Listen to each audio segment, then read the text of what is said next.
성도 여러분, 안녕하셨어요? 요즘 얼마나 힘드십니까? 흑암이 깊을수록 새벽은 가까이 왔다는 증거라고 합니다. 희망을 예언하라. 오늘 그 두 번째 날입니다. 찬미가 308장 마음속에 근심 있는 사람 예수께 오라 예수께 오라 다 같이 신나게 찬양하시겠습니다.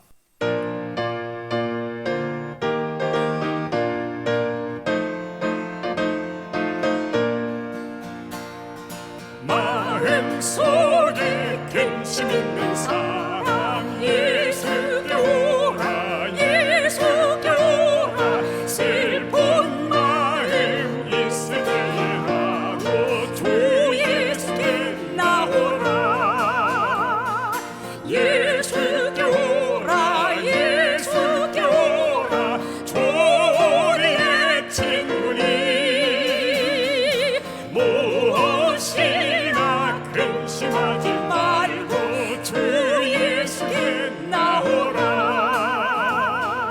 눈물 나며 깊은 한숨 쉴 때 예수께 오라 예수께 오라 은밀한 죄 네게 있다도 주 예수께 나오라 다같이 예수께 오라 예수께 오라 우리의 친구니 무엇이나 근심하지 말고 주 예수께 나오라 괴로움과 두려움 있을 때에 예수께 오라 예수께 오라 내일 일을 염려하지 말고 주 예수께 나오라 다같이 예수께 오라 예수께 오라 우리의 친구니 무엇이나 근심하지 말고 주 예수께 나오라 다같이 죽는 것을 겁내거는 자여 예수께 오라 예수께 오라 하늘나라 가고 싶은 자여 주 예수께 나오라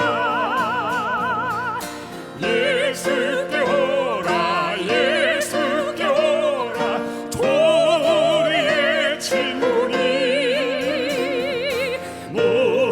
무엇이나 근심하지 말고 주 예수께 나오라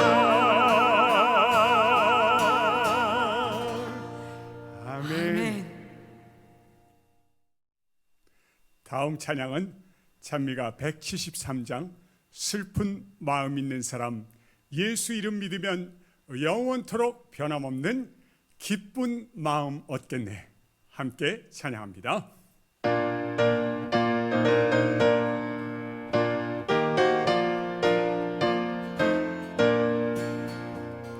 슬픈 마음 있는 사람 예수 이름 믿으면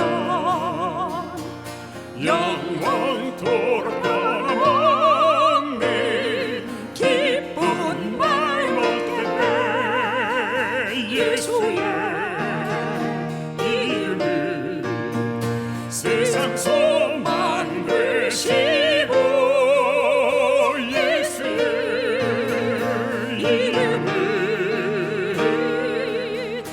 하늘 기쁨 되시네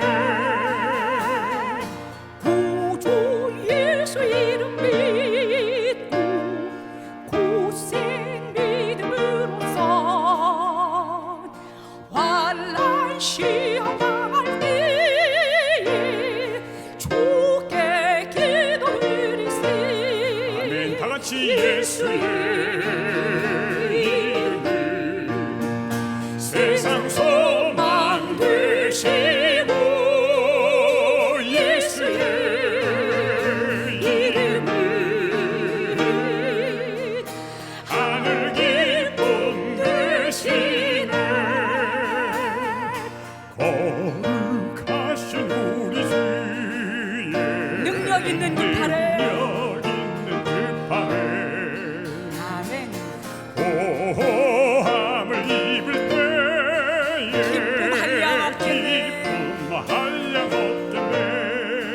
같이 예수의 이름을 세상 소망 되시고 예수의 이름을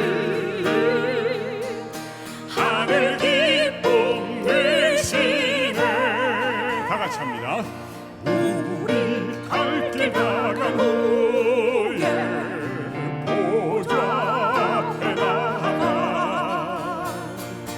왕의 왕께 경배하며 멸류관을 드리세. 예수의 이름을 세상 소망 되시고 예수의 이름을 하늘 기쁨 되시네.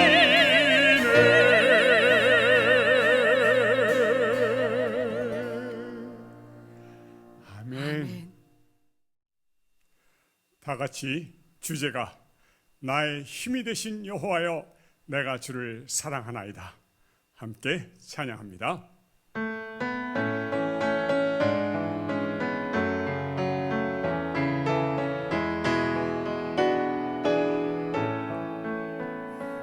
나의 힘이 되신 여호와여 내가 주님을 사랑합니다. 주는 나의 반석이시며 나의 요새시라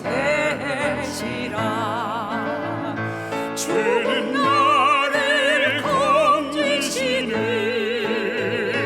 나의 주 나의 하나님 나의 피할 바위시여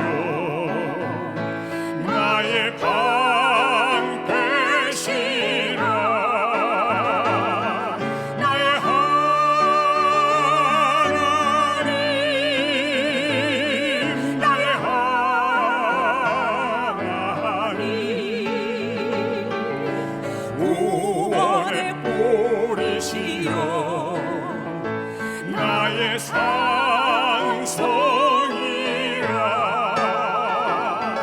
나의 하나님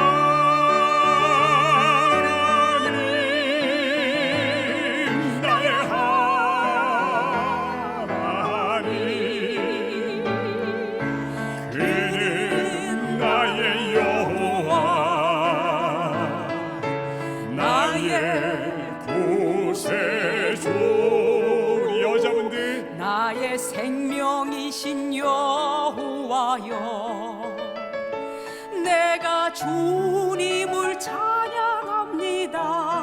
주는 나의 사랑이시며 주는 나의 사랑이시며 나의 의지시며 나의 의지시라.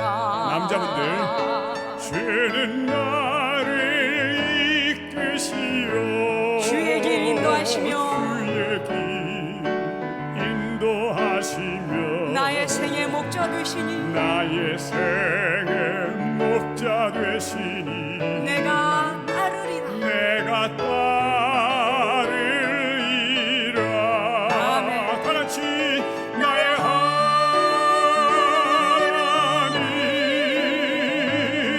나의 하나님 생명의 멸류관으로 생명의 멸류관으로 내게 씌우소서. 다 같이 손을 들고 나의 하나님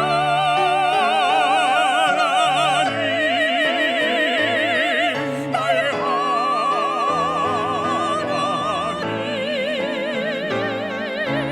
그는 나의 여호와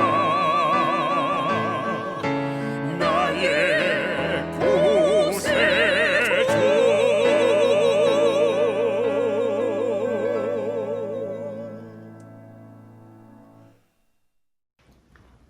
하늘에 계신 하나님 아버지, 이 시간 주님께서 주신 예언의 말씀을 살펴보겠습니다. 지혜 성령께서 우리 마음 가운데 함께 하셔서 진리를 깨닫게 하여 주시옵고 이 혼란한 세상 속에서 희망의 빛을 발견하게 하여 주시옵소서. 시종을 주님께 의탁드리오며 이 모든 말씀 예수님의 이름으로 기도드립니다. 아멘.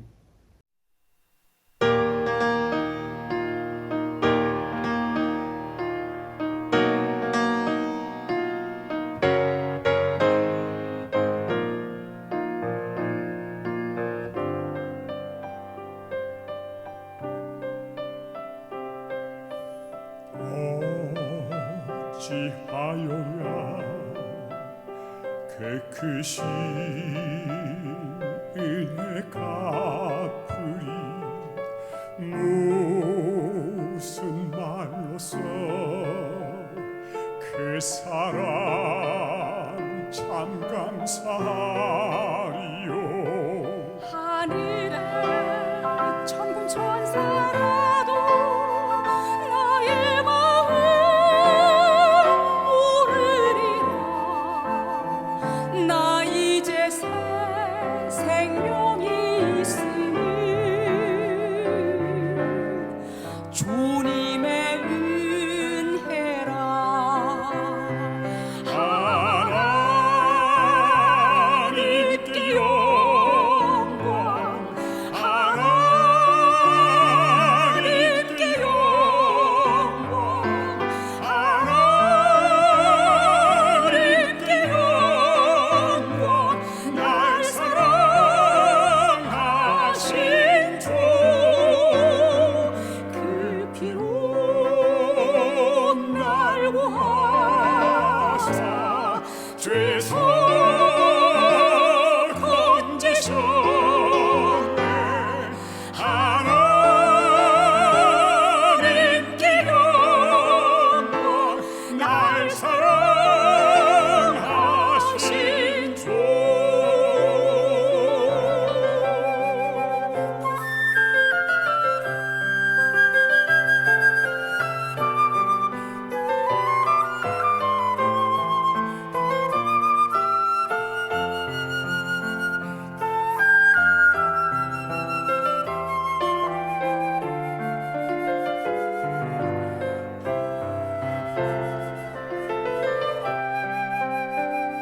바치리라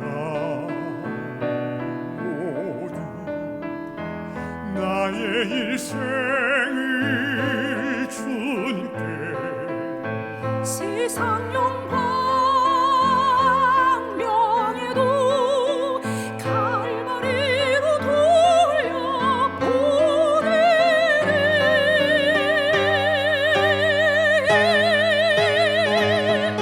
그 피로 날 구하사 죄에서 건지셨네. 하나님께 영광, 날 사랑하신 주, 그 피로 날 구하사 죄에서 건지셨네.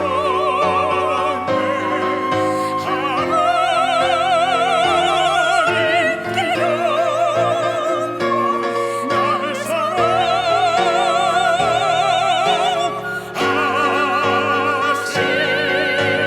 주, 영광.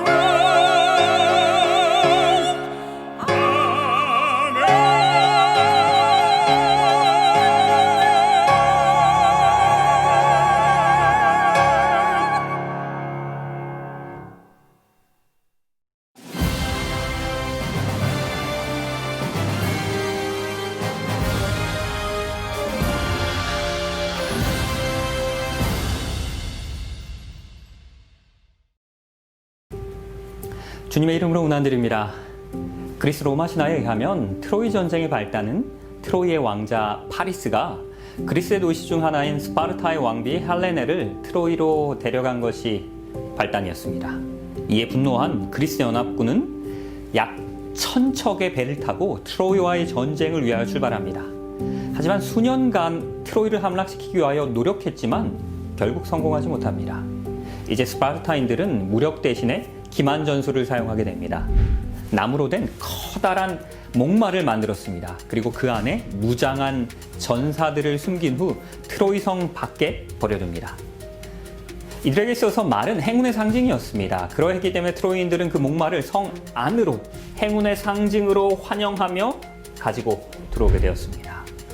그날 밤 숨어있던 그리스 군인들이 목마에서 나옵니다. 그리고 공격을 시작합니다. 트로이성은 곧바로 함락되고 말았습니다. 행운의 상징이었던 그 말이 재앙을 불러오게 되는 것입니다. 이 마지막 때에도 이 세상에 임하게 될 그 영적인 위기에 대한 예언을 살펴보게 되면 영적 트로이 목마가 등장할 것이다 라고 성경은 우리에게 예언하고 있습니다. 희망과 복을 줄 것 같은 그 존재가 오히려 사탄이 의도한 영적인 위기를 우리에게 초래할 것이다 라는 말씀입니다. 이 마지막 시대의 영적 트로이 목마의 정체는 곧 짐승입니다. 적그리스도입니다. 성경의 모든 부분에서 예수께서 중심이라는 것을 우리가 잊지 말아야 합니다. 우리가 예수 그리스도를 잊어버리는 순간 우리는 성경을 잘못 읽고 있는 것입니다. 우리가 오늘 적그리스도, 곧 짐승의 정체를 알아야 하는 이유도 이 마지막 시대에 예수 그리스도를 올바로 분별하고 따라야 하기 때문입니다. 계시록 13장 1절에서 3절입니다. 내가 보니 바다에서 한 짐승이 나옵니다. 뿔이 10이고 머리가 7입니다. 그 뿔에는 10 왕관이 있고 그 머리에는 신성을 모독하는 이름이 있습니다. 내가 본 짐승은 표범과 비슷하고 그 발은 곰의 발과 같습니다. 그 입은 사자의 입 같은데 용이 자기의 능력과 보좌와 큰 권세를 그에게 줍니다. 그의 머리 하나가 상하여 죽게 된 것 같더니 그 죽게 되었던 상처가 이제는 낫습니다. 그때 온 땅이 놀랍게 여겨 이 짐승을 따르게 됩니다. 요한은 계시 가운데 해변에 있었습니다. 그리고 그곳에서 아주 이상하게 생긴 동물이 물 밖으로 올라오는 것입니다. 몸은 표범이었습니다. 발은 곰입니다.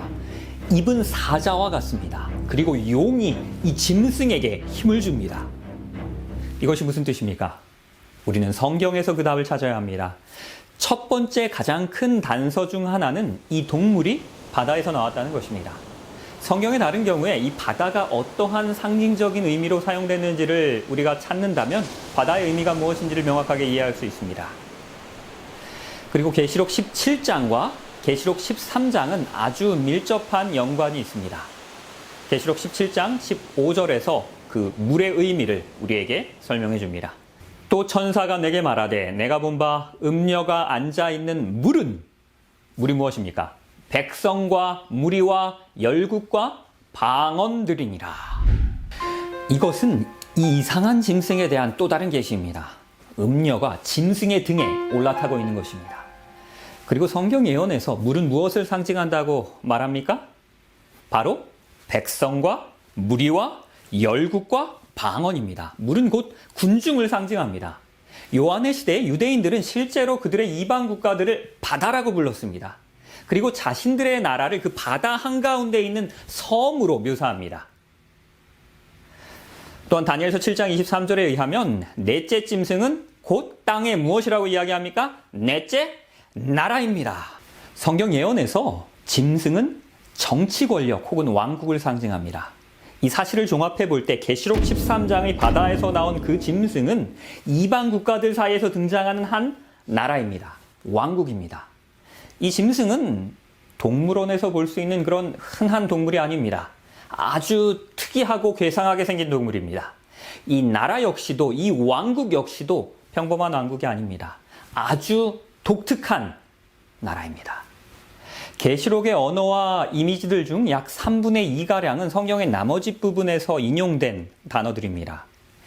이 계시록 13장의 짐승 역시도 다니엘서 7장에 기록된 이미지들과 관련이 있는 언어들입니다.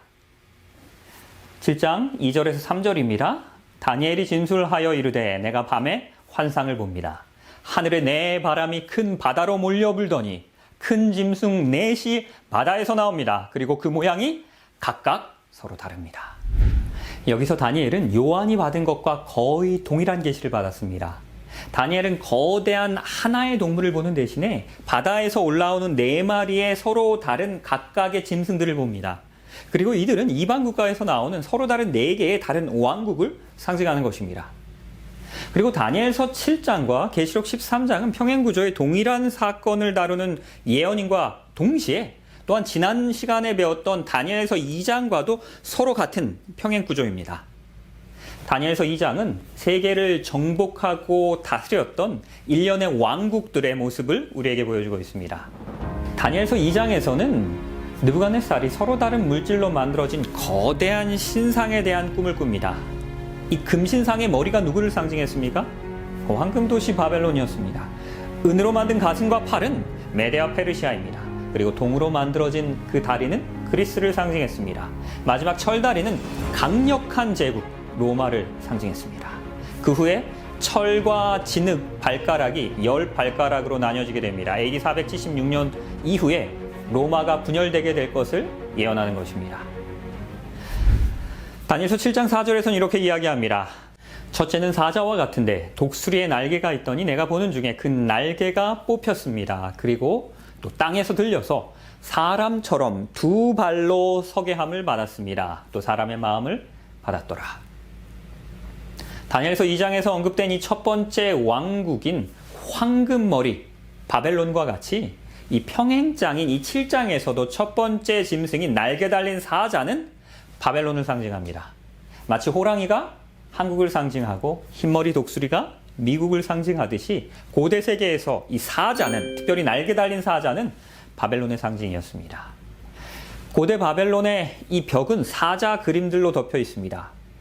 이것은 느부갓네살 왕국에서 복원한 벽화입니다. 마치 다니엘서 7장의 첫 번째 짐승을 그대로 갖다 옮겨 놓은 것처럼 묘사하고 있습니다. 독수리의 날개를 가진 사자입니다. 이것은 고대 바벨론 제국의 모두에게 알려져 있는 심볼이었습니다. 그 당시에 이 다니엘서 7장의 날개 달린 사자에 대한 말씀을 듣는 청중들은 이것은 바벨론이다라고 즉시로 알아차릴 수 있을 만큼 많이 알려진 상징이었습니다. 여기서 날개는 무엇을 상징합니까? 보통 날개는 속도를 상징합니다. 하박국 1장 8절은 바벨론이 독수리와 같이 빠른 속도로 이스라엘을 침공할 것이라고 예언합니다. 그리고 역사적으로 실제로 이것은 일어난 사건이었습니다. 느부갓네살은 예루살렘을 순식간에 정복하였습니다. 또 보니 다른 짐승 곧 둘째는 곰과 같은데 그것은 이 곰은 몸을 한쪽으로 들었습니다. 그리고 그 입에는 이사에는 3개의 갈빗대가 물렸습니다. 그것에게 말하는 자들에게 있어서 이르기를 일어나서 많은 고기를 먹으라 하였더라. 이것은 다니엘 2장과는 또 다른 관점으로 고대 제국들의 흥망성쇠를 예언하는 것입니다. 어떤 왕국이 바벨론의 뒤를 이었습니까? 곧 메데와 페르시아였습니다. 한쪽 발이 들려있는 몸의 균형이 맞지 않은 곰입니다. 왜 그렇습니까? 그것은 연합정부였기 때문입니다. 힘의 균형이 처음부터 맞지 않았습니다. 메데와 페르시아가 연합하여 바벨론을 정복합니다. 그리고 처음에는 메데가 페르시아보다 훨씬 더 강력한 제국이었습니다. 더 큰 영토를 가지고 있는 강대국이었습니다. 그러나 나중에는 페르시아가 더 강성해져서 이 메데가 페르시아 제국에 편입되게 됩니다. 마치 곰이 한 다리를 들고 있는 것과 같습니다. 그리고 다니엘서 2장에서도 마치 8장을 낀 금신상처럼 한쪽 손이 위로 올라가 있는 손이 그 뒤에 내려오게 되는 것처럼 힘의 균형이 서로 맞지 않았습니다. 그리고 왜 입에는 갈빗뼈가 3개 있습니까? 역사적으로 바벨론은 바벨론과 리디아와 이집트의 3가지 영토로 나뉘어져 있습니다. 그리고 페르시아는 이 3 영토를 모두 정복합니다. 그렇기 때문에 입에 3 갈빗대를 물고 있는 것입니다. 그 후에 내가 또 본즉 다른 짐승 곧 표범과 같은 것이 있습니다. 그 등에는 3 날개가 있고요. 그 날개가 몇입니까? 4개나 있습니다. 그리고 그 짐승에게는 머리가 4개가 있습니다. 그리고 권세를 받았습니다. 이제 다음은 어떤 왕국입니까? 바로 그리스입니다. 이 그리스를 표상하는 표범은 4개의 날개를 가지고 있습니다. 표범의 특징은 무엇입니까? 빠릅니다. 거기에 날개까지, 날개가 몇 개입니까? 4개의 날개가 있습니다. 날개 2개만 있어도 이 새들이 얼마나 빠른데 날개가 4개이며 생긴 건 표범인 것입니다. 그리스는 정말로 빠르게 세계를 제패합니다. 알렉산더는 불과 4년 만에 세계를 정복했습니다. 그리고 이 짐승은 머리가 4개입니다. 왜 그렇습니까? 이에 대하여는 역사가 다음과 같이 증언합니다. 기원전 301년에 있었던 입수스 전쟁은 알렉산더 제국이 로마의 세력에 들어가기까지 그 제국의 역사를 결정지은 것으로 고대에 있어서 가장 중요한 전쟁들 가운데 하나였다. 승리자들은 더 이상 일개의 장군으로서가 아니라 왕들로서 제국을 자기들끼리 나누어 가졌습니다. 그리스의 4왕들이 곧 4개의 머리가 되어 4개의 나라로 분할하여 다스려졌던 나라가 바로 그리스입니다. 성경의 예언은 너무나도 정확합니다. 우리는 지난 시간에 세미나를 통해서 다음 왕국이 무엇이었는지를 알고 있습니다. 7절입니다. 내가 밤 환상 가운데 그 다음에 본 넷째 짐승은 무섭고 놀라우며 또 매우 강하며 또 새로 된 큰 이가 있어 먹고 부서뜨리고 그 나머지를 발로 밟았으며 이 짐승은 전에 모든 짐승과는 다르고 또 10뿔이 있었더라. 다니엘서 2장과 그리고 다니엘서 7장과 계시록 13장은 평행 구조입니다. 그리고 어제 우리가 함께 배웠던 그 다니엘서 2장이 7장과 계시록 13장을 우리에게 해석해주는 키의 역할을 한다는 것입니다. 열쇠입니다. 그리고 이 4번째 짐승은 로마 제국이었습니다. 신상의 다리와 같이 철로 만들어졌습니다. 그리고 철로 만들어진 이가 있었습니다. 신상의 발에 발가락이 몇 개입니까? 발가락 10개입니다. 마찬가지로 이 짐승에도 뿔이 10개가 있었습니다. 그리고 그 10개의 뿔은 지난 시간에 배운 바와 같이 로마로부터 분열되었던 10개의 부족 국가들을 이야기합니다. 이는 후에 영국이 된 앵글로색슨입니다. 그리고 독일이 된 알레마니와 스위스가 된 부르근디입니다. 그리고 프랑스가 된 프랑크, 그리고 포르투갈이 된 수에비, 그리고 스페인으로 후에 바뀌게 되는 서고트, 그리고 이탈리아가 된 롬바르드, 그리고 후에 멸망당하게 되는 돈코트와 헤룰리와 반달이 있습니다. 이 세 부족은 더 이상 멸망당하여 존재하지 않고 있습니다. 이와 같이 다니엘서와 계시록의 특징은 반복입니다. 반복되며 그 역사를, 그 예언을 또 다른 시각으로 더 깊은 이해를 우리에게 갖게 하는 것입니다. 다니엘서 7장도 다니엘서 2장의 반복입니다. 그리고 이를 통해서 이 다니엘서 7장의 예언을 통해서 2장에서는 알 수 없는 더 깊은 하나님의 뜻을 우리가 발견할 수 있게 됩니다. 이제 8절에서부터는 2장에서는 우리가 볼 수 없었던 더 상세한 역사가 예언됩니다. 8절입니다. 내가 그 뿔을 유심히 보는 중에 다른 작은 뿔이 그 사이에서 나더니 첫 번째 뿔에 셋이 그 앞에서 뿌리까지 뽑힙니다. 그리고 이 작은 뿔에는 사람의 눈 같은 눈들이 있습니다. 그리고 또 입이 있어 큰 말을 하였습니다. 여기서 뿔은 왕이나 왕국의 상징입니다. 이 10뿔들 사이에서 새롭게 나오는 이 작은 뿔을 우리는 주목해야 합니다. 이 작은 뿔에는 사람과 같은 눈이 있습니다. 그리고 큰 말을 합니다. 그렇다면 이 작은 뿔은 무엇을 상징합니까? 우리는 이미 이 작은 뿔에 대하여 알고 있는 3가지 사실이 있습니다. 뿔은 왕국이라는 것입니다. 그리고 이 작은 뿔은 다른 뿔들 사이에서, 다른 왕국들 사이에서 등장합니다. 이 작은 뿔은 서로마 제국에 분열된 그 부족 국가들 사이에서, 그 10왕국 사이에서 등장하는 작은 왕국입니다. 그리고 서로마 제국이 이제 분열된 후에 그 나라들 사이에서 등장하기 때문에 로마 제국이 붕괴한 서기 476년 이후에 출현해야 하는 나라입니다. 그리고 이 작은 뿔은 다른 새 뿔의 뿌리까지 뽑습니다. 즉 멸망시키며, 새 나라를 멸망시키며 등장하는 왕국이 이 작은 뿔의 왕국입니다. 그리고 또 다른 이 작은 뿔에 대한 사실들이 다니엘서 7장 24절에 기록되고 있습니다. 그는 먼저 있던 자들과는 다릅니다. 또 새 왕을 복종시킵니다. 여기서 중요한 것은 이것입니다. 다릅니다. 다른 왕국들과는, 다른 나라들과는 확연하게 구별되는 나라입니다. 25절입니다. 그가 장차 지극히 높으신 이를 말로 대적합니다. 지극히 높으신 이를, 그 하나님을 말로 대적한다는 것이 무슨 말씀입니까? 이 평행구절인 계시록 13장에서는 이에 대하여 더 분명하게 정확하게 설명합니다. 계시록 13장 5절입니다. 또 짐승이 과장되고 무엇합니까? 신성모독을 말하는 입을 받고 있습니다. 당연히 신성모독은 종교적인 개념입니다. 이 왕국이 신성모독을 한다는 것입니다. 무슨 뜻입니까? 이 왕국은 종교적인 국가입니다. 그리고 신성모독을 합니다. 이 요한의 시대에 신성모독은 아주 구체적인 의미를 지닙니다. 유대인들이 대답하되 선한 일로 말미암아 우리가 너를 돌로 치려는 것이 아니라 신성모독으로 인함이니 내가 사람이 되어 자칭 하나님이라 함이로다. 바로 이것이 신성모독입니다. 자신을 하나님과 동등하게 여기는 것입니다. 바로 이것이 루시퍼가 한 일입니다.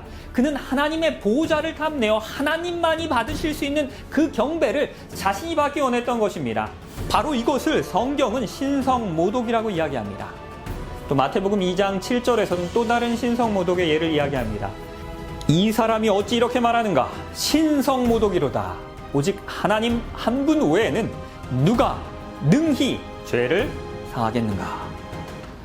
죄를 사하는 능력은 하나님께만 속한 것입니다. 만일 하나님이 아닌 누군가가 내 죄를 사하여 줄 수 있다라고 주장한다면 이는 신성모독입니다. 이 작은 뿔에 대한 또 다른 단서는 다니엘서 7장 25절에도 있습니다.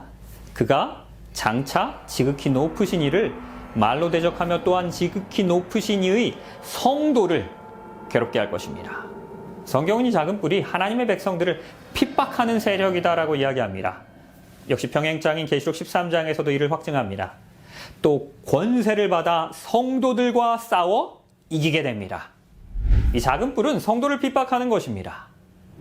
그가 또 때와 법을 고치고자 할 것입니다. 그리고 성도들은 그의 손에 붙임 바 되어 얼마나 오랫동안 지냅니까? 한 때와 두 때와 반 때입니다. 이 작은 뿔은 하나님의 법을 바꾸려 합니다. 그리고 하나님의 성도들을 한 때와 두 때와 반 때 동안 핍박할 것입니다. 다니엘서에서 이 한 때는 1년을 의미합니다. 그러면 한 때와 두 때와 반 때는 몇 년입니까? 총 3년 반입니다. 계시록에서 3년 반을 또 다른 방식으로 표현합니다. 계시록 13장 5절입니다. 평행구입니다. 또 짐승이 과장되고 신성모독을 말하는 입을 받고 42달 일할 권세를 받았습니다. 이 다니엘이 예언한 한 때와 두 때와 반 때는, 즉 3년 반은 이 요한이 계시록에서 예언한 42달과 동일한 기간입니다. 성경이 쓰여진 시대 유대인들은 1년을 360일로 계산했습니다.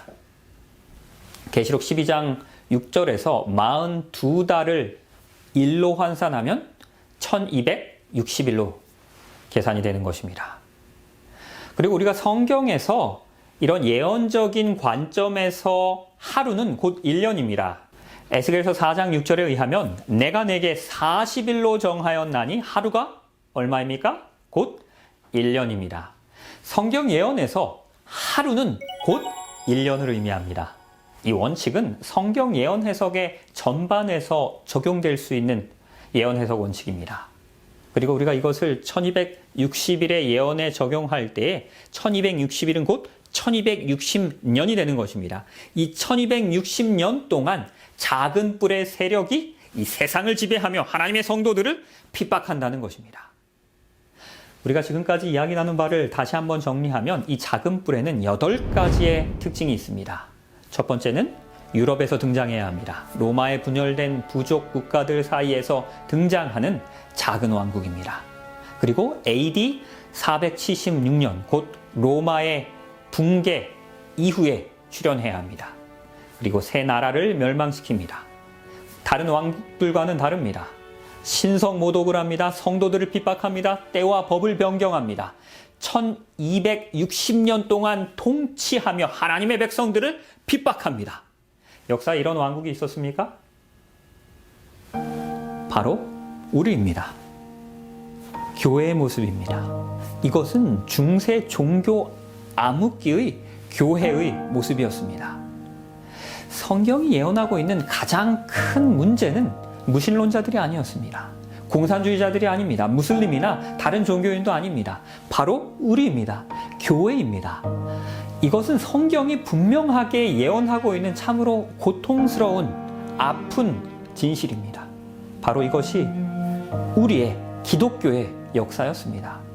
구약 성경이 이스라엘의 잘못을 지적하며 회개를 촉구하듯이 신약의 예언도 하나님의 백성들인 교회를 가리켜서 회개하라고 관건하고 있는 것입니다. 1517년 10월로 돌아갑니다. 한 젊은 성직자였던 마르틴 루터는 독일의 비텐베르크에 있는 한 교회의 문 앞에 서 있습니다. 그리고 그 문에 로마 교회가 가진 문제들, 개혁해야 할 과제들을 95개의 조항으로 써서 그 문서를 게시합니다. 바로 이것이 그 훗날 유명한 루터의 95개조 반박문입니다. 그리고 루터는 로마 교회가 다니엘서와 계시록에서 예언하고 있는 그 작은 뿔, 그 적그리스도라고 주장합니다. 사실 루터만이 그렇게 믿었던 것이 아닙니다. 장로교회의 창시자였던 잔 낙스가, 그리고 프랑스의 종교개혁던 장 칼뱅도, 그리고 감리교회의 창시자였던 잔 웨슬리도 동일하게 믿고 동일하게 주장합니다. 왜 모든 개혁가들은 공통적으로 이 작은 뿔이 중세의 로마 교회라고 주장하였습니까? 이 작은 뿔의 정체가 정말로 그 중세 시대의 로마 교회를 의미하는 것입니까? 지금까지 살펴본 예언의 8가지 특징에 비추어서 다시 한번 확인해 볼 수 있는 시간을 갖기 원합니다. 중세 기독교는 로마에서 분열된 부족 국가들 사이에서 작은 종교 세력으로 등장합니다. AD 313년에 밀라노 칙령으로 콘스탄틴 황제는 이제 기독교를 공인하게 됩니다. 이제는 긴 핍박의 역사를 마치고 대중 기독교의 시대가, 새로운 시대가 도래한 것입니다. 이제 교회가 대중화됩니다. 조직화되기 시작합니다. 이제는 강력한 로마의 정치 세력으로 등장합니다. 바로 이것이 중세 시대의 로마 교회를 지칭하는 로마 캐톨릭이었습니다. AD 533년에 유스티니아누스 황제는 로마의 서쪽을 다스릴 수 있는 정치적인 힘을 캐톨릭 주교에게 줍니다. 그리고 본인은 동쪽을 통치합니다. 이 과정에서 한 가지 작은 문제가 발생합니다. 로마 주교의 권위를 거절한 3개의 부족 국가들이 있었습니다. 바로 그 세 나라가 헤룰리와 만달과 돈코트였습니다. 그래서 로마의 주교와 유스티니아누스 황제는 이 세 부족 국가들을 향한 전쟁을 벌였습니다. 그리고 세 나라가 멸망합니다. AD 393년에 헤룰리가 멸망합니다. 534년에 반달이, 그리고 538년에 마지막으로 돈코트가 멸망합니다. 예언된 대로 세 뿔이 모두 뿌리채로 뽑힌 것입니다. 사라진 것입니다. 드디어 AD 538년에 유스티니아누스 황제는 로마 주교에게 약속한 그 정치적 힘을 부여받게 된 것입니다. 모든 장애물들이 사라졌습니다. 이제 로마 캐톨릭이 정치에 간섭하기 시작합니다. 아주 강력한 정치적 힘을 행사합니다. 이제는 종교가 나라가 된 것입니다. 그 연대가 AD 538년이었습니다. 이 적그리스도 세력의 4번째 특징은 다른 왕국들과는 확연하게 구별되는 다름입니다. 왕도 없습니다. 의회도 없습니다. 교회만 있습니다. 이 왕국은 종교가 곧 정부였던 재정일치의 국가였습니다. 예언된 바와 같이 분명히 구별되는 다른 나라였습니다. 이 작은 뿔의 5째 특징은 신성모독입니다. 오늘 성경에서 살펴본 바와 같이 첫 번째로 신성모독의 정의는 무엇입니까? 내가 곧 하나님이다 라고 이야기하는 것입니다. 로마 캐톨릭 교회는 스스로 이와 같이 이야기합니다. 우리는 한 믿음을 가지고 교회와 로마 교황에게 하나님에게 하듯 완전히 자신의 의지를 복종하고 순종해야 할 것을 요구한다. 교황 레오 8세가 이야기했습니다. 교황은 예수 그리스도의 대표자일 뿐만이 아니라 육체의 베일 아래 숨겨져 있는 누구입니까? 예수 그리스도 자신이다라고 주장합니다. 교황이 곧 하나님이라는 것입니다. 이는 분명한 신성모독입니다. 1512년에 크리스토퍼 마르셀루스는 5차 라테란 공의에서 자리에서 일어납니다. 그리고 교황 율리우스 2세에게 이렇게 소리칩니다. 당신은 지상에서 또 하나의 신입니다. 여러분, 이 거룩한 종교회의에서 이렇게 지나친 아부성 발언을 한 마르셀루스는 신성모독으로 징계를 받아야 마땅하지 않습니까? 하지만 사실은 이와 정반대였습니다. 그날 교회를 대표하여 모인 모든 이들은 이 발언에 다 같이 기립해서 기립박수를 부릅니다. 왜 그렇습니까? 바로 이것이 당시의 교회가 가르치는 것이었기 때문입니다. 교황은 지구상의 신이다. 1700년대에 편집된 그 유명한 페라리 교회 사전이 말하는 교황의 정의입니다. 한마디로 이야기하면 교황은 신입니다. 이는 분명한 신성모독입니다. 교황 바오로 2세는 성찬에 대해서 언급하면서 이렇게 이야기합니다. 화해 성찬에 접근하지 않고 습관적 방법으로도 하나님께 직접 용서 얻을 수 있다는 생각이 널리 퍼지면서 이 성찬이 훼손되고 있다. 우리는 하나님께 직접 용서받을 수 없다는 것입니다. 반드시 나를 거치라는 것입니다. 가톨릭에서 고해 성사를 하면 사제가 라틴어로 에고테 업솔브라고 이야기합니다. 이 말의 뜻은 내 죄를 사한다는 것입니다. 교회가, 사제가 죄를 용서해 주는 권한이 있다는 것입니다. 이는 우리가 성경을 통해서 함께 살펴본 두 번째 의미의 신성모독이었습니다. 여섯 번째로 이 작은 뿔은 성도를 핍박합니다. 교회가 교회를 핍박하는 것입니다. 교회는 신성한 권리로 이단자의 재산을 압수하고 옥에 가두고 불태울 수 있다. 이것은 교회법의 한 페이지입니다. 여기서 말하는 중세 이단자들은 곧 성도들입니다. 하나님의 신실한 성도들입니다. 로마 교회의 말을 거역하며 신실하게 끝까지 믿음을 지킨 하나님을 따른 성도들입니다. 이들은 이단자로 마녀로 불리우며 불에 태워져서 죽어갔습니다. 로마의 역사를 기록한 잔 다울링은 우리에게 분명히 확증합니다. 중세시대 유럽에서 5천만 명 이상의 성도들이 로마 교황의 핍박으로 피를 흘리며 죽어갔습니다. 요한 바오로 2세는 희년을 맞이하여 지난 2000년 동안 십자군, 종교재판, 그리고 대학살, 그 외 끔찍한 죄악들에 대하여 가톨릭 교도들이 저지른 그 죄를 뉘우치고 후회합니다. 타임 매거진의 2000년도에 실린 기사였습니다. 교회는, 캐톨릭은 이 사실을 인정하였습니다. 그 캐톨릭 교회가 중세시대 때 가인처럼 되었습니다. 우리와 믿음이 다르다는 이유로 아벨을 죽인 것입니다. 교회는 어린 양이 아니라 용을 따르기 시작한 것입니다. 이 작은 뿔의 일곱 번째 특징은 때와 법을 바꾸려 합니다. 유명한 페라리 교회 사전에서는 분명히 이렇게 이야기합니다. 교황은 시간을 바꾸고 법을 폐지하고 모든 것, 심지어 그리스도의 교훈까지 없앨 수 있는 능력을 가지고 있다. 유대인의 제7일 안식일로부터 주일 중 첫 번째 날인 안식일로 바꾼 후에 교회는 셋째 계명을 일요일 주의 날로 거룩히 지켜야 한다라고 만들었다. 예언된 그대로 때와 법을 변개한 것입니다. 안식일 계명을 변경한 것입니다. 이제 마지막 작은 뿔의 특징입니다. 이것은 중세시대에 1260년 동안 로마 캐톨릭이 이 세상을 통치한다는 예언입니다. 질문이 있습니다. 작은 뿔이 그 뿔이 뽑은 세 나라 중에서 마지막 나라였던 그 돈코트가 멸망한 해를 기억하십니까? 그 연대를 기억하십니까? 이것은 매우 중요합니다. 바로 그 해에 로마의 주교에게 정치적인 권한이 주어진 해이기 때문입니다.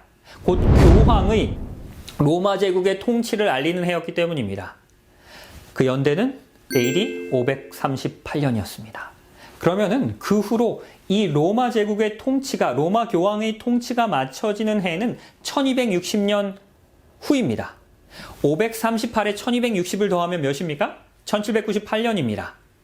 예언된 바와 같이 1798년에 실제로 로마 교황의 통치가 끝났습니까? 그 당시 로마에는 나폴레옹 보나파르트의 형인 요셉 보나파르트가 프랑스의 대사로 있었습니다. 이 요셉 보나파르트는 이탈리아인들에게 군주제를 없애고 공화국을 세우라고 독려합니다. 그래서 이를 위하여 1797년도 12월 크리스마스에 공화당 파티라고 이름한 아주 성대한 잔치를 열어서 군중들을 초청합니다. 이 잔치에서 술에 취한 군중들이 거리로 쏟아져 나왔습니다. 이 소식을 들은 교황 비우스 6세는 이 상황을 장악하기 위해서 교황의 군대를 보냅니다. 그리고 이 시위대를 진압하는 과정에서 프랑스의 사령관인 듀포트를 실수로 죽이게 됩니다. 자신의 부하가 교황의 군대에게 죽임을 당했다는 소식을 들은 나폴레옹은 대노합니다. 그리고 군대를 보냅니다. 1798년도 2월 11일 정시에 베르티에르 장군이 지휘하는 프랑스 군대가 로마에 입성합니다. 그리고 무력으로 로마의 주교를 왕자에서 끌어내립니다. 그리고 교회의 모든 땅을 다 압수합니다. 그리고 교황 비오 6세를 포로로 잡아갔습니다. 옥에 가뒀습니다. 그리고 그 후에 그 옥에서 옥사하게 됩니다. 예언된 일정대로 1260년 동안의 로마 캐톨릭의 통치가 마쳐지게 된 것입니다. 예언의 시간표는 정확하게 예언된 그대로 1260년이 지난 바로 그 해에 1798년에 이 짐승은 힘을 잃게 되었습니다. 그러나 후에 이 짐승은 다시 부활하게 됩니다. 그리고 마지막 때에 그 짐승은 우리에게 짐승의 표를 강요할 것입니다. 내일 시간은 이 마지막 때에 부활한 짐승이 어떻게 우리를 강요하며 핍박할 것인지 짐승의 표라는 제목으로 말씀 전하도록 하겠습니다. 중세 종교 암흑기 동안에 로마 캐톨릭은 사단에 의하여 사용되었습니다. 적그리스도로서 작은 뿔로서 하나님의 신실한 백성들을 핍박하였습니다. 이때 용기 있는 종교개혁자들이 일어나게 됩니다. 잔 위클리프가, 후스가, 루터가, 찌빙글리가, 칼빈이, 틴데일이 일어납니다. 하나님의 진리를 다시 증거합니다. 다시 말씀으로 돌아갑니다. 초대교회의 순전한 복음이 다시 선포됩니다. 영적인 부흥과 대각성이 교회 안에서 다시 일어나게 되었습니다. 우리는 이것을 종교개혁운동이라고 부릅니다. 이 종교개혁운동은 끝나지 않았습니다. 이 마지막 시대에도 여전히 그 적그리스도는 하나님의 몸된 교회를 잘못된 길로 인도하고 타락시키기 위하여 보이지 않게 활동하고 있습니다. 우리는 다시 한번 종교개혁의 정신으로 돌아가야 합니다. 종교개혁은 현재 진행형입니다. 우리는 오직 성경으로, 말씀으로 다시 돌아가야 합니다. 나의 신앙을 다시 바로 세워야 합니다. 제가 사는 프레즈노 지역에서 멀지 않은 샌프란시스코에는 1937년에 완공된 아주 유명한 다리인, 그리고 아주 아름다운 다리인 금문교가 있습니다. 당시에는 세계에서 가장 긴 다리로 무려 길이가 2737m입니다. 그리고 수면으로부터의 높이가 67m입니다. 지금은 건설 공법이 발달해서 첨단 장비들로 일하지만 당시에는 주로 인부들이 손으로 작업했습니다. 그러다 보니 아주 바람이 많이 부는 그 높은 지역에서 작업하던 인부들이 바다에 추락해서 죽게 되는 일들이 발생합니다. 이로 인해서 공사가 지연되고 인부들이 자신들의 동료들의 죽음을 보면서 두려움으로 그곳에서 일하기를 꺼려하는 것입니다. 고심 끝에 이 건설 회사에서는 역사상 최초로 이 다리 밑에 보호막을 설치합니다. 보호막을 설치해서 떨어져도 죽지 않는다는 것입니다. 이제는 인부들이 그곳에서 일을 시작합니다. 그리고 흥미로운 것은 바로 이것입니다. 그 뒤에 얼마나 많은 인부들이 이 보호막으로 떨어졌는지 혹시 아십니까? 단 한 명도 떨어지지 않았습니다. 그 인부들에게 이제는 믿음이 생긴 것입니다. 내가 이제는 떨어져도 죽지 않는다는 그 믿음이 이 인부들의 마음을 바꿨습니다. 생각을 바꾸었습니다. 이제는 민첩하게 그리고 용기 있게 일할 수 있게 된 것입니다. 우리의 인생에서도 가장 중요한 것은 바로 믿음입니다. 이 마지막 시대에 사단은 시험의 광풍을 우리에게 불게 할 것입니다. 우리를 흔들려 할 것입니다. 그러나 우리에게는 믿음이 중요합니다. 하나님의 영원하신 팔이 우리의 아래 있다는 그 믿음, 우리가 죽어도 다시 살 것이라는 그 부활의 믿음, 예수 그리스도로 말미암아 우리가 구원받을 것이라는 그 믿음이 우리를 이 광풍의 시대에서 흔들리지 않게 할 것입니다. 그 믿음이 우리를 굳세게 할 것입니다. 영원하신 하나님이 우리의 처소가 되십니다. 그 영원하신 팔이 우리의 아래 있습니다. 그가 내 앞에서 너의 대적을 적 그리스도를 그 사단을 쫓으시며 멸하시리라. 그 영원하신 하나님만 의지하며 그 영원하신 하나님만 믿으며 생애하시는 우리 모두가 되기를 주님의 이름으로 축원합니다. 그 믿음이 우리의 삶을 변화시킬 것입니다.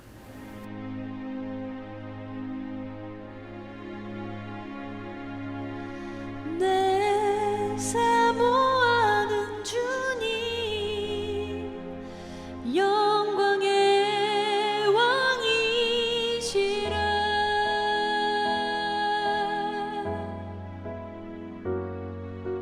주님 다시 오실 때까지 나는 이 길을 가리라. 좁은 문 좁은 길 나의 십자가 지고 주님 다시 오실 때까지 나는 일어나 달려가리라. 주의 영광 온 땅 덮을 때 나는 일어나 노래하리. 내 사모하는 주님 온 세상 구주시라. 내 사모하는 주님 영광의 왕이시라. 주님 다시 오실 때까지 나는 일어나 노래하리. 오, 내 사모하는 주님 온 세상 구주시라. 내 사모하는 주님 영광의 왕이시라. 영광의 왕이시라.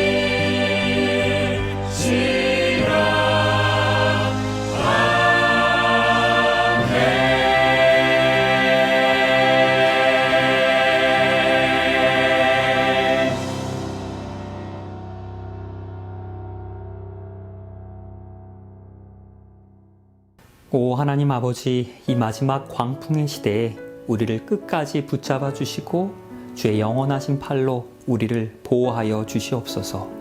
그 하나님께 둔 믿음으로 인하여 우리의 삶이 주님 앞에서 변화함 받게 하여 주시옵소서.